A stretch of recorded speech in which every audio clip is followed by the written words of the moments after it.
Umuwi ako ng Mindanao para makasama ang buong pamilya na isang bihirang pagkakataon lamang. Dahil 4 AM ang aking flight, 1 AM pa lang ay bumiyahe na ako patungo ng airport. Maluwag ang kalsada, kaya nakarating din ako kaagad. 6 na araw ako sa Mindanao, kaya iiwan ko itong sasakyan dito sa airport. Kinuha ko na rin agad ang mga gamit ko para sa loob na ng airport ako maghintay. Maaga pa nang dumating kaya kumain muna ako. Paniguradong hindi tayo aabutan ng gutom sa daan. Pagsakay ko ng eroplano, masaya na sana ako dahil sa window seat. Kaso napunta ako sa emergency exit. Kaya nagkaroon pa ng responsibilidad. Pag mga ganitong pagkakataon, siniseryoso ko dahil hindi natin alam kung kailan mangyayari ang aksidente. Di nagtagal, ay nag-take off na din. Paulit-ulit talaga akong namamangha sa mga ganitong pagkakataon. Isa ito sa pinakamasarap sa pakiramdam ang pag-take off. Bukod naman sa kaba kapag palanding na ang eroplano. Mula sa aking upuan, tanaw na ang pagsilip ng araw. At 6 AM kasi ang lapag ko sa Butuan Airport. Napakagandang pagmasdan ng kalangitan na tila ba ito'y isang painting. Makalipas ang isang oras, ito na at palapag na kami sa Butuan Airport. Habang inaantay ko ang motor na inarkila ko sa loob ng 6 na araw, ay nagkape na muna ako dito sa labas ng paliparan.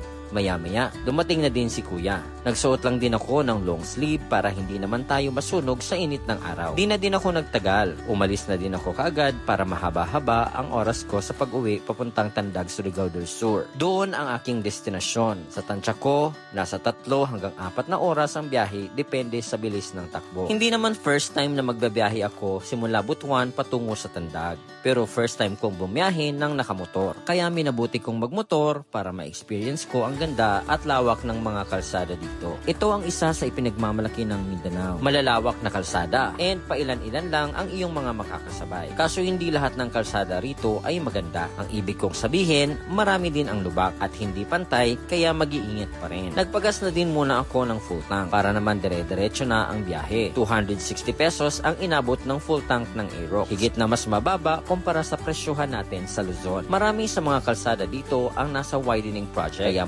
buhangin pa ang mostly ng mga kalsada dito kaya kahit malawak ay hindi pa rin safe na bira ka lang ng bira. Kaya naman ako, in-enjoy ko na lang ang biyahe. Makalipas ang 1 oras, nakaramdam na ako ng gutom. Kaya napahinto ako nung nakita ko itong nagtitinda ng mga prutas at bibingka. Namimiss ko ang ganitong klase ng bibingka. Yung totoong luto talaga sa pugon. Naging hanap buhay kasi ito ng mama ko noon. Magluluto siya ng madaling araw habang dadalhin ko naman ito sa school para ibenta sa mga kaklasiko. Sa ganong paraan, ay nagkakabaon ako at nakakabili kami ng mga pangunahing pangangailangan. Maya-maya biglang dumaan si Kuya na may bitbit na kaing ng mga durian. Sa parting ito ng bayugan, sobrang amoy na amoy ang durian. Kaya kung mahilig ka dito, ay mapapahinto ka talaga. Di ko na nga napigilan ang sarili ko at nagpabukas na ako ng isang buong native na durian. Malinamnam ang lasa ng durian. Pero pag native, meron itong konting pait. Pero dagdag ito sa nagpapasarap sa prutas na ito.